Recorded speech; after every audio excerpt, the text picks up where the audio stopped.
Hello, everybody. Welcome to the first episode. I was gonna say inaugural, but doesn't that mean yearly? That's not what we're doing. First episode of Best Books Ever. Uh, it's not really in parentheses, but it is according to Tyler. That is me. That is my name. That is who I am. And yeah, we're gonna talk about the best books ever. Again, according to me. So really, what that means is just my favorite books ever. So This is the first episode, so I want to take maybe like 30 seconds, talk about what this is actually going to be. Because in theory, you can watch or I guess listen and watch to these in any order, um, and you'll know why in a second. So, first time we are going to be talking about some books. If you're watching, you can see it on the screen. If you're listening, then I guess you probably already know. It's in the description, all that good stuff. But today, we're going to be talking about Mistborn: The Final Empire by Brandon Sanderson, which is also the first episode or the first book in the Mistborn saga. Um, Gets really complicated. We'll talk about that later in terms of like what this is a part of. But in terms of the podcast, the show here, Best Books Ever, basically a book club podcast. I'm gonna have a good time with that, talking about books. Whenever you think of a book club, that's gonna be kind of what this is. There's two kind of, I don't know, variables to that though. The first one, very simple. It is going to be series. We're gonna talk about series. So obviously today, I keep gesturing to something you can't see. Also, if you're watching, it's opposite. So I should really be doing this, but on my screen it's this. So very weird. Um, as you can see, first book is Mistborn. That's the first book in a series. We're gonna be covering the whole series in time, so that's gonna be fun. So yeah, we're always gonna do series. I like series. Standalone books, very good. Have read quite a few very good standalone books, but for me, series, you just get that, more time with the journey, the characters, the setting, all the things that make up a book, really. So it's always good. And then second variable is going to be kind of the more interesting one, I suppose. But that's going to be, like I said, best books ever according to me. So that's going to be more books that I very much enjoy. It is also going to be more specifically books that I've read before. So Mistborn, I've already read this. There's not going to be any surprises, nothing like that for me at least. This may be your first time, and if it is, don't worry. I'm not going to spoil anything. I'll probably say that when every episode. No spoiler, no future spoilers. So as you can see, we're gonna be covering chapters 1 through 8 today, which is also part 1 of the book. Book is broken up into 5 parts. So first eight chapters, good stuff today. And yeah. So it's gonna be books I've read before, so that's gonna be really cool too. Because no surprises. However, we're gonna be able to get maybe deeper into the story. Because I've already read it, so you can kind of go back with your knowledge brain and be like, oh, this sets up this, foreshadowing, connections, characters, all that good stuff. So, oh, that's a nice like different lens instead of just everything's brand new. We're kind of reacting to it. Um, yeah, so maybe a slightly different vibe, but yeah, that is the very long intro. That is unnecessary, but I did it anyway. So let's just get right into it. 4 minutes in, or about. um, Brandon Sanderson's Mistborn: Final Empire, book 1. Like I said, to get in the weeds of it, it's book 1 of the Mistborn saga, but the Mistborn saga is technically 2 series as of right now. It's also a greater thing with the Cosmere. If you listen to more episodes, we'll get into more of the Cosmere, but right now, book 1. Lots of good stuff. First 8 chapters. So, what happened? what happened in the first 8 chapters? So, I guess the best place to start is where this ends. Chapter 8, right? The end of chapter 8. We know about the plan. So that was really the big part of these first 8 chapters, right? Is we see Vin, main character, Kelsier, also main characters, kind of the two, I would say, they have this plan. They're going to overthrow the Final Empire. We still don't know why it's called the Final Empire at this point. Um, I feel like reading it for the first time, like, why is it called the Final Empire? I imagine at some point they'll explain that, because like because normally when you think of empires, uh, it's normally named after like who's ruling it, right? So like whatever the king's name is or whatever, it'd be like, oh, if the king's last name was like Johnson, if it was Johnson, it'd be like, oh, the Johnson Empire, because that's who does it. But Final Empire, very weird. I'm assuming Lord Ruler's last name, not Final. Could be. We don't know. No future spoilers. um, but yeah, they just plan to overthrow them. Um, First off, that's kind of the first thing I want to break down is their plan. So they want to. So really, it's to steal from them. With the Ska Rebellion, I think this is very ambitious. Pretty much everyone is like, no way, not gonna happen. But I think that adds to the chemistry between the different characters because even though pretty much everyone is like, not gonna happen, this is insane. I love how there's multiple times where Vin calls Kelsier insane. To the point where she has to like stop herself to be like, okay, I've called him insane a bunch. It's getting kind of repetitive. But yeah, I think it does that to their chemistry because everyone's like, well, let's do it though. And in one of the notes I had, I actually have like a big, this is how I take notes. I got physical notes. One of the notes I wrote down was I really like how they break down the plan, right? It's not just, oh, we gotta do this, this, and this. Kelsier as the leader has a really good way of being like, okay, here's a big chalkboard or whatever. Let's just first talk about all of the obstacles we're gonna have to get over. Just let's just name every single obstacle that is possibly in our way. And when you do that first, it sounds really daunting.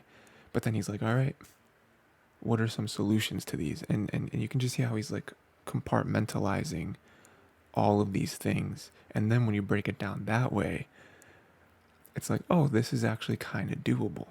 Like we can see a scenario in which if everyone plays their part right and, a little bit of luck, this is actually achievable, because when you just, just come and be like, we're gonna steal from the Lord Ruler.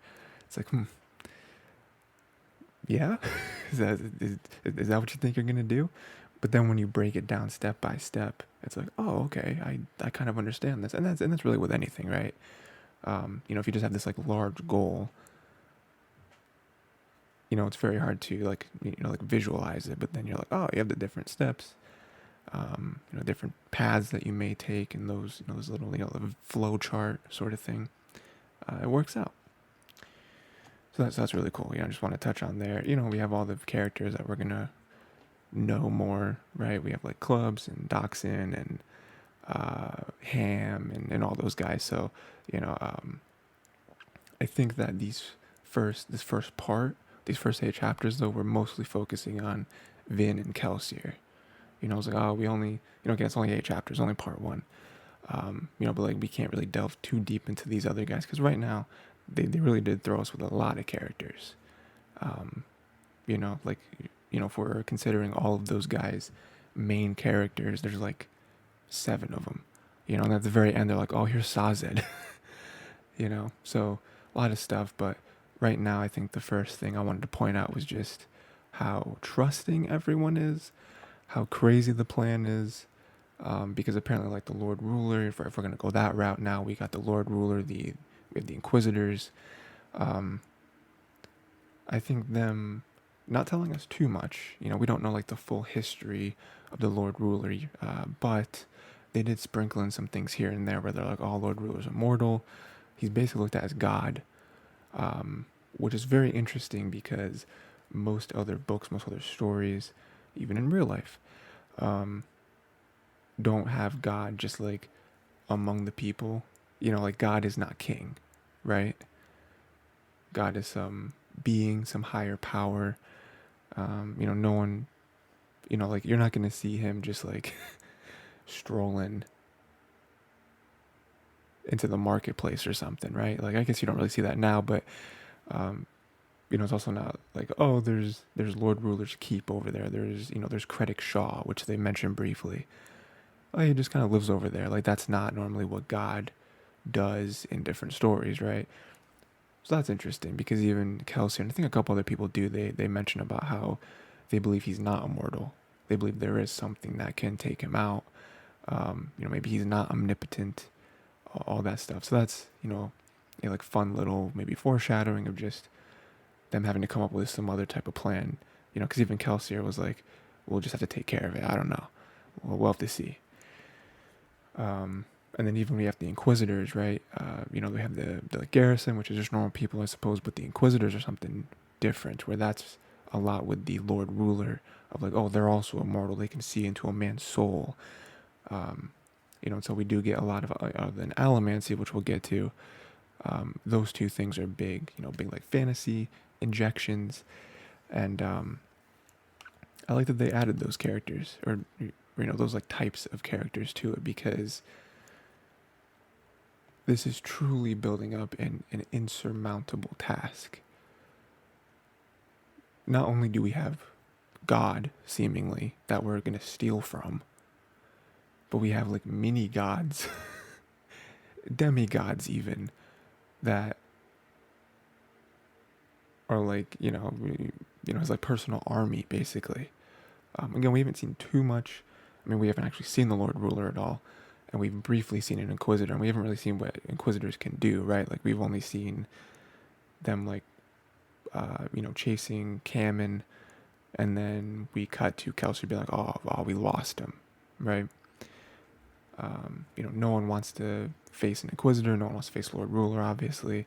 So, I like that about the book as well, to just, they do, Brandon does introduce a lot in these first 8 chapters, and, I'm trying to, a little bit of me trying to pick my words carefully because I don't want to reveal what is, what gets a lot bigger down the road, down the road in the books and what doesn't, but he does a really good job of planting these seeds of like, okay, there's Lord Ruler, Inquisitors, there's all these characters, Sazed, Allomancy, Credit Shaw, like he throws a lot of proper nouns at you, and he doesn't really explain half of them.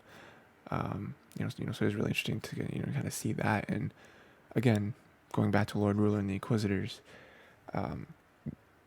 there's just stories about them, and like that's what makes them so interesting and so fascinating and so mysterious because it's like, well, now I want to see someone fight an Inquisitor because we had that little fight scene, which was really cool. I'm glad they included that in part 1, because I think that would have been something that's severely lacking, is to be like, oh, Allomancy, like, people do use that, their Allomantic powers to fight each other, to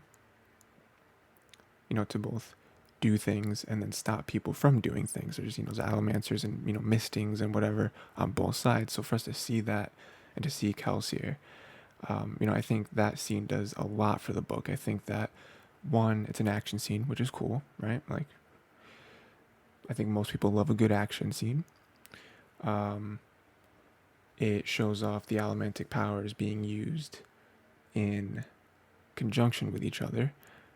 Not a whole lot of overlap, but we do see a couple different ones, right? We see Kelsier's experience, right? He's obviously been doing this a long time. Well, I mean, not that long, but much longer than Vin. And Vin a lot of times is kind of who we see this, these moments through. Because obviously Vin is like almost us, is almost like kind of the reader, I suppose. So we see him doing that. But then, I like how they humble Kelsier, because we've had these stories of Kelsier of like going around feeding these ideas and dreams into people, and then even taking out noblemen, burning down manors, which he definitely did. So I think it's very easy for him to get built up in our minds of like, oh well, he can just fight the Inquisitors, he can fight the Lord Ruler. But I can't think of the word. Not a catalyst. I guess the opposite of a catalyst. there was the moment where he was kind of struggling against the Haze Killers, but then he was able to kill them all or defeat them or whatever. And then right there we're like, oh, Kelsier's got this. He can do no wrong. He is the leader for a reason. This is all gonna work out. And then a bunch of other mistings came, and it was like, all right, time to go. So like, I like that, showing that he can't just like barrel through everything. He's not that powerful. But also to maybe set up something in the future to be like, hey, Mistborns are really powerful, but when there's a bunch of Mistings, and especially like, I also don't want to take anything away from Kelsier. It really wasn't that important to have to like kill them all. Like just get the safe, get out. That was the plan. And honestly, the plan wasn't even to kill the Mistings. It was just to be seen so that we can cause some, we can stir some like evil deeds between the different houses to be like, oh, a Misting came and tried to kill me, against like Lord Venture. But again, I just really like that scene to be like, oh, Kelsier is not infallible. There are ways to disrupt a Mistborn, I suppose. I think if it came down to it, if this was like the battlefield or whatever, I think Kelsier probably could have taken them, but there's really no point. What else do we have? Okay, so speaking of Allomancy, I guess we can just go there. Allomancy, there are 8 base metals. They all do different things. They're all pretty much opposites of each other. Or I guess complementary of each other. We have the push and the pull of the metals, push and the pull of the emotions. We have like the enhancing the physical senses, and then enhancing. No. We have enhancing pretty much all the senses with tin, and then we have pewter, which just makes you like bigger, makes it physically more strong, I suppose. And then we have, what are the other ones? So we have the mind, the push. Because we have the lines. Iron and steel push the metal, right? Oh. And then we have the 2 that one helps you sense allomantic metals, and the other one blocks others from sensing the use of allomantic metals. Right, that's all 8. So I mean, right there, I've always loved. This is like probably my favorite magic system I've ever read about. It just sounds like on paper it's so simple, and like it just works, right? Like it's all like, oh, we got these powers. There are complementary of each other, so there's that like literal but also figurative push and pull. But also they're not crazy overpowered, right? And they're all like, it's not like pure magic, right? Where it's like, oh, this character can shoot fire from his hands, and then this other character can like summon lightning, and this other character can turn you into stone or something. Like it's not crazy overpowered, because if it was like that, I feel like that's very, very hard to write into a book without having some crazy limiters to be like, oh, well, you can only use it once a day or something, or oh yeah, these are powerful, but you have to get like 75 ingredients and mix them together and make this very complicated solution and whatever, right? With this, it's like, okay, we just have to eat the metal, consume it, and there are still rules against that too, about like, oh, don't sleep with them, make sure to have ones that are specifically allomancy metals, because if they're not, then they're not as powerful, and they can also be deadly or whatever. So there are even rules on that, but it is just like, eat the metal and then you can use the power. And again, none of them are like crazy, like super crazy OP. So yeah, really cool there. And then we have the 2 other metals, which Kelsier has not told us about. We don't know what they are, what they do, uh, but we're assuming they're way more powerful because it's like, oh, why wouldn't you just tell them to meet with the original 8, you know? There's the 11th medal, the elusive 11th medal, which kind of rounds right back around to where we started, which was talking about the plan and the Lord Ruler, where the plan in itself, if we remember, was to steal from the Lord Ruler, was to steal his ATM reserve and just make him financially bankrupt for the most part, and in turn that would make him struggle to keep authority over the world, I suppose. Yeah. And so that would, at the very least, just kind of like hurt him, right? Which is something that the Scout Rebellion has never done. It's never truly hurt him. It's almost like been like a super, super, super minor inconvenience. But stealing the entire ATM reserve, to their knowledge, would mess him up, because that's like the most valuable thing, and that's kind of what he controls everyone's finances with, which in turn, as we all know, money is the thing that can just control everyone and everything. So without that, that'd be a big blow, and could maybe even take the Lord Ruler out of leadership. Which in my mind is making some very big assumptions. The biggest one that I can think of is, we don't know how powerful the Lord Ruler is, like so far, we've just got comparisons to God. And it's like, so if you take his ATM, what if he is God though? Like, what if he has some like crazy powers that could just, he snaps his fingers and you die? Like, again, it's going back to the plan where I was saying that I love how trustworthy everyone is, and how they're all like, we all have our parts of the plan. We're gonna break this down. We're gonna systematically try to execute this. But there's that other part that's very hard to grasp. That's like, but how powerful is the Lord Ruler really? How powerful are the Inquisitors? How many Inquisitors are there? We don't even know. Like, there could be 10. There could be 100. 1,000. Like how many Inquisitors are there really? And like,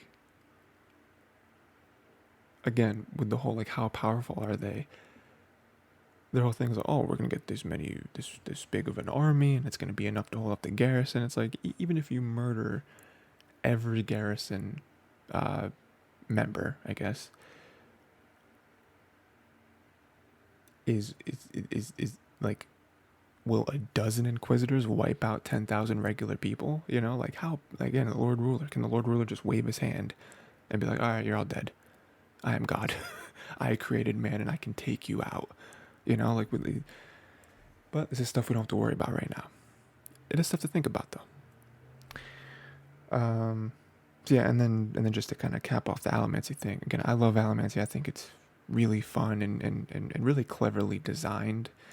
And yeah, and just like super resourceful too. I kind of went heavy on the whole like nature magic, I guess, with like fire and lightning and stuff. But like, this is like, okay, we can like shoot coins at each other. We have metal, but then we have like emotional magic, and then we have some like physical body enhancement magic and stuff like that. So, and then also the very sneaky one of being able to sense or block the sense of metals. I'm sure that'll come in handy, right? Like, oh, they're using Allomancy. Especially since they're Mistborn too, which the idea of a Mistborn, the namesake of this book and the series, is so cool to me. Like, that's like, Mistings are obviously cool, but we have Mistborn. You can use all 8 of them, and the other 2 we're assuming as well, and possibly the 11th medal, which I still haven't really mentioned. But that's just a cool idea to be like, oh, we can use all of them. We're super powerful, and But then again, I think Brandon does a pretty good job of introducing something that could potentially break the logic and the like power scale of this world. And then he says, whoa, wait, hold on. So like, Vin had a really good question where she was like, well, like, why don't you just do everything? That's not exactly what she said, but that's basically what she asked. Why do we need, I think it was particularly when Clubs wasn't on board yet, because Clubs is the smoker. So he left or whatever. And it was like, well, why don't you just do it? And Kelsier was like, well, I could do it. But his logic, the way I interpreted it was, I can't be everywhere. Like on paper I could do everything, but in real life it's like, well, no, because the smoker has to be over there, and then we need an army, and like the thug Hammond has to be over there, and then these two have to link up and whatever. So like, I I have the powers to do everything technically, but I can't do everything. Plus, um, I don't really know if he said this, but this is kind of another idea that I thought of, where it's like, well, Kelsier may be able to do everything, but someone who's just a smoker, or who is just a soother or whatever, is specialized in that. So like, I would imagine that Clubs is better at smoking than Kelsier is. I would imagine that, who's the soother? Breeze, right? Breeze is the soother. I imagine Breeze is much better at soothing than Kelsier, because it's all he's done. So that's the only one he had to float. Whereas Kelsier has to try to, quote unquote, master 8 or 10 or 11 uh, allomantic powers. So it's like, we have specialists for a reason. So that's good. Again, it's kind of a way to be like, well, Mistborn on paper are OP, but if you were to have 8 specialized Mistings, the Mistborn will probably be in trouble. Again, that's not proven. Although I will say that was like, there's like a sliver of proof there when Kelsier was fighting the Mistings, for him to be like, ooh, I don't want to be here. I should probably leave. And then real quick, the 11th medal, right? We have the whole idea of the 11th medal, which is very interesting to me, because we know nothing about it. Kelsier knows nothing about it. Most people don't even know it exists. Kelsier just sitting here like, I just heard, like, I don't know what it does, but there's rumors that it can take out the Lord Ruler. To me, I very much hope that's true, because again, to me, the Lord Ruler is God, and it's like, how do you take him out? There has to be something, his kryptonite, basically.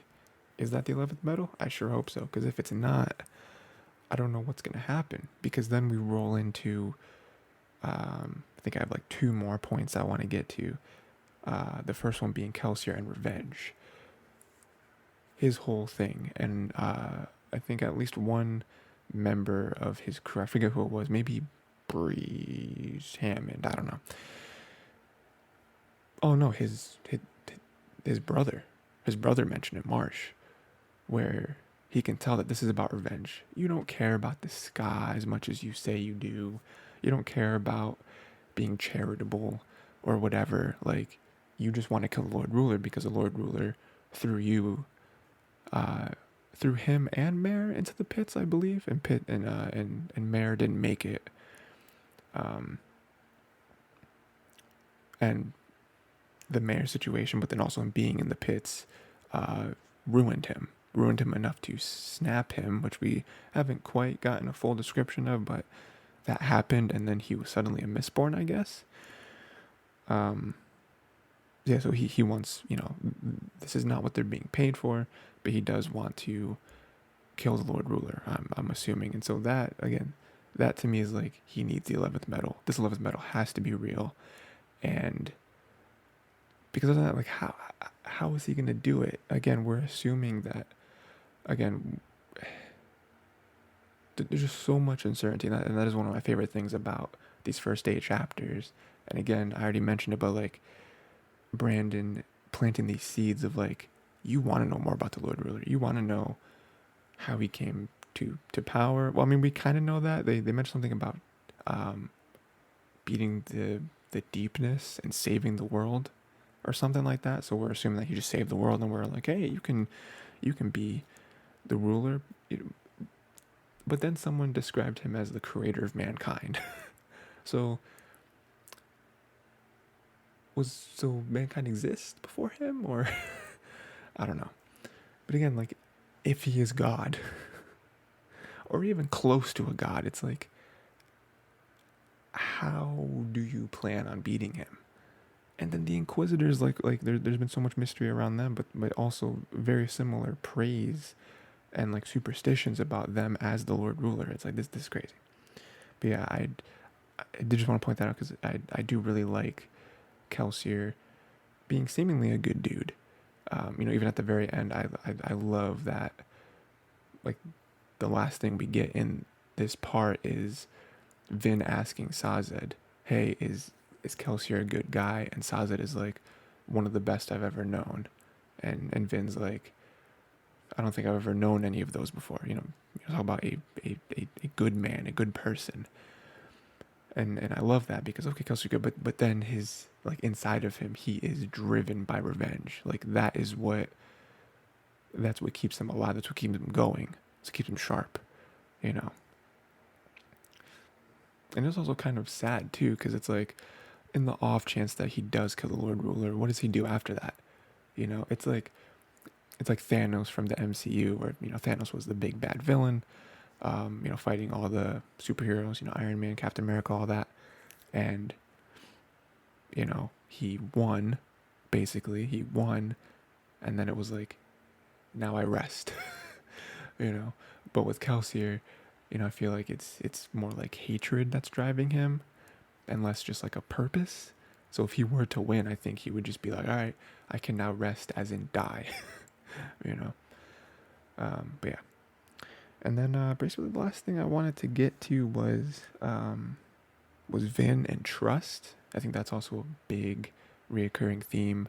We have her and Reen, who was her older brother and betrayed her, and seems to always be in like the back of her mind, just like spitting venom into her brain and her thoughts, which is very unfortunate. And then Brandon just takes every possible opportunity to show what Vin is thinking, and how untrusting she is of whatever the situation is, right?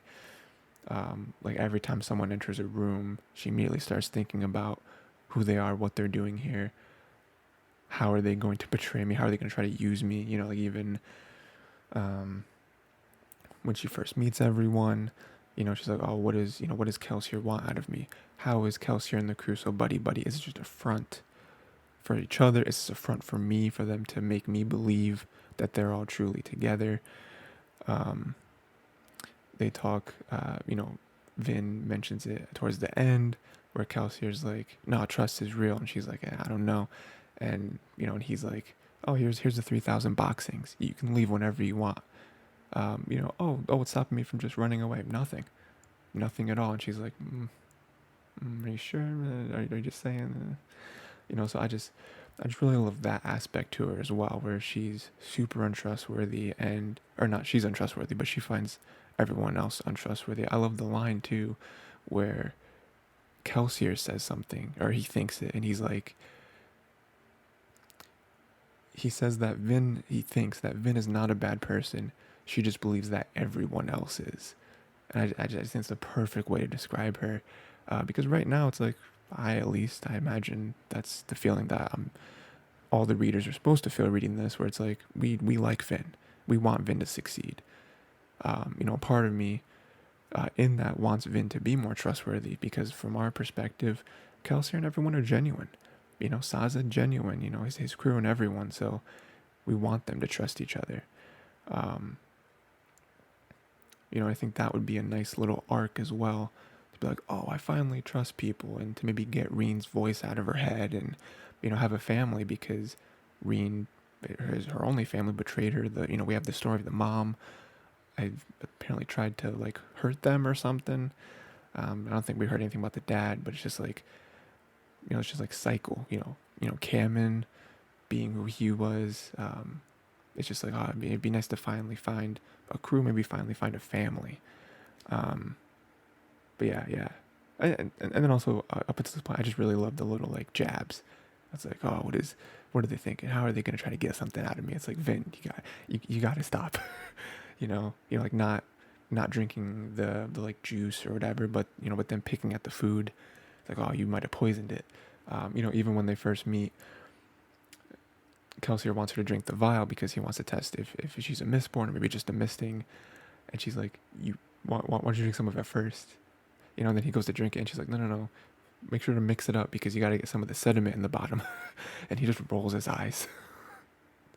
It's really funny. So, their relationship is something really special too, right? That night of Kelsier kind of showing her everything or most things, them going up the wall, then coming down the wall was just great interactions. Um, but yeah, good stuff. Like I said, that's kind of this episode, a lot of introductory stuff, obviously, because it's the part one of a 5-part book. But yeah, like I said, we got introduced to a lot of characters. Um, very much focused on Vin and Kelsier, who two characters I love so far, even if I try to forget the rest of this book and the rest of the trilogy. Love them so far. They're two very interesting fellas. And I want to know more about the crew. I want to know about Sazed. I didn't even mention, but just real quick, Vin's part in the whole plan. She's gonna pretend to be a noblewoman, which is crazy. It's like I don't know if she's gonna be able to do that. But Sazed's gonna teach her, so that seems like kind of cool. Sazed is a terraceman, so he's viewed from the little bit that we've from like Vin's perspective, the little bit that Vin has basically told the reader. It's supposed to be kind of like stiff and kind of like just like a humble servant, but then there's a couple times where, he's like kind of snide, you know, you know, has like a little joke here and there. It's cool. He seems like a cool guy. Um, but yeah. So, and then, yeah, just to see more of the plan develop as well. More Allomancy. Love to see that. And obviously more of the antagonists. We got to learn more about the Lord Ruler, Inquisitors. Uh, yeah. Yeah. So that was that. Mistborn Final Empire chapters 1 through 8. Yeah, lots of introductory stuff. I'm very excited to get through the other parts because then, after this we're kind of out of the whole like, oh, let's introduce the characters in the world to you. Then there'll be a lot more to talk about, a lot more interesting things to talk about as well. Yeah, good stuff. Let me know what you thought of chapters 1 through 8. Let me know of any opinions you have, anything like that. If you haven't read it before, let me know of any sort of predictions if you have any yet. I don't really know if we're at a point yet where we can really have any meaningful predictions, but if you got them. Yeah, next time, let me look it up actually to see what chapters it's going to be. Obviously, we're starting with 9 because that is how numbers work. 9 is after 8. But we have, okay, part 2 of this is 9 through 15. 9 through 15 is going to be part 2. So that's what we're going to cover next week. And yeah, I think that's pretty much it. Yeah, that is it. Read, or I guess listen to. There's also audiobooks, right? But read that, and come in ready for discussion because we're going to do that, have a good time. So until next time, read that and just read more in general. Books are a good time.